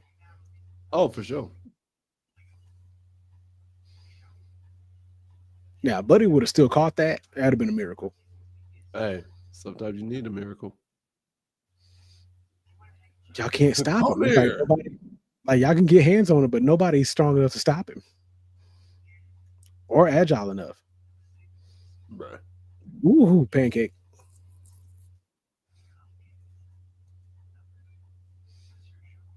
Bruh. God. Bro, what?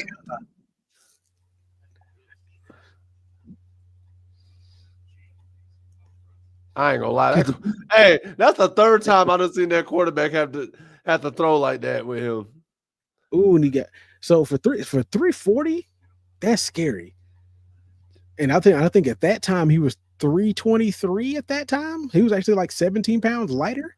I don't know what them boys to move like that. To move like that at that weight is terrifying. Very terrifying. Lord have mercy. But time to end the week. No birthdays this week. So we're going to go ahead and get into our Tar Heel takeaways of the week, man. And you get to start this week. Yeah, whatever. Ha! Whatever.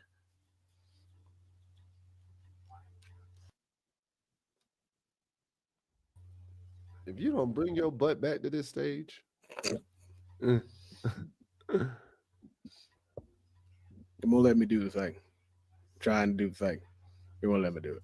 There we go. All right. So Tar Heel takeaway of the week. Perseverance. Keep pushing. Don't let nothing stop you. Blah, blah, blah. Moving on. But now. So real thing is, when you got people who are telling you one thing, but you clearly see something different, believe what you see. Because anybody can tell you anything. Believe your eyes. Believe what you see. Don't let nobody try to trick you and fool you into thinking that you ain't see what you saw. If you saw a friend doing something shady behind your back, don't let them sit there and try to tell you that's not what you saw. You saw what you saw. They can try to explain it to you. They can try to tell you anything they want. If they stab you in the back because you saw the knife coming, don't act like it don't hurt, because it does. Don't be foolish. Don't let people try to dissuade or lie to you on something that you know is false. Be true to yourself. Pick your friends wisely. Not as willy-nilly as some of y'all pick your nose. You can pick your friends and you can pick your nose, but you can't pick your friend's nose. It's frowned upon in 42 countries and a small island off the edge of Cuba. And in the third nebula. All right. My turn. Yes, sir. Woo! Woo. Tell them something, Johnny. Tar Heel takeaway of the week, man. Honestly, it's discipline. It's discipline, yo. So what I mean by that is don't be afraid to admit when you've been lacking in discipline. Don't be afraid to admit that, hey, I'm not where I want to be because I'm not disciplined enough and I need to get back on it. We're all human. We all fall off, myself included, because there are a number of videos that I have in my backlog on my YouTube channel outside of this that I just have not been disciplined on enough, and I need to get back on it. I've been more disciplined in other facets of life, but that facet, which I really enjoy, has taken a hit because of it. So I have to readjust and get back on that. So for yourself, don't sit there and blame the world and say you don't have enough time and say you have enough time to make important what you want to make important. And with that time, you discipline yourself to allocate that time. So if you're listening to this, if you're watching this and you really want to get something done, but you keep saying life gets in the way, stop looking at us on your phone.